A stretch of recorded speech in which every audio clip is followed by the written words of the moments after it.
internetu kroži en oglas za ene keto kapsule, to so neke čudežne kapsule baje, ki v trenutku odplahnejo vse kilograme stran, vse je to fake in na teh fake oglasih sem seveda jaz, da jaz to reklamiram, očitno sem pač dober prodajnik, da me vedno znova izkoriščajo in vse je to laž, vse je to fake, tako da vljudno vas naprošam, ne nasedajte temu.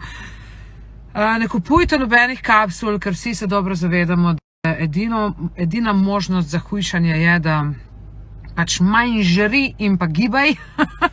In če bi te čudežne kapsule obstajale, pol jaz ne bi imela. Recimo danes zjutraj problem, kjer tako da nič ni res, vse je to laž, vse so to fake profili in lepo vas prosim, ne nasedajte, zaradi tega, ker ne bojo nič druga naredili, ker sam denar vam bojo pobrali.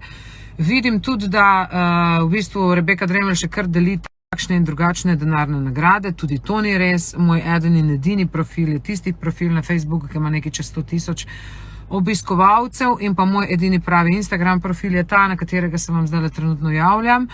Tako da lepo prosim, vse ostalo blokirajte, brišite, prijavite, karkoli je pač možno. To se zdaj dnevno dogaja, vidim, da ne samo meni, da tudi pač ostalim medijskim osebnostim, ampak enostavno to so stvari, na katere mi trenutno nimamo vpliva. Ne moramo pomagati, ker je to tako vse avtomatizirano, da jaz sem v bistvu celo enkrat hotela to prijavljati neki policiji, pa mi je rekel policaj, da nima nobene veze, ker to je neizsledljivo.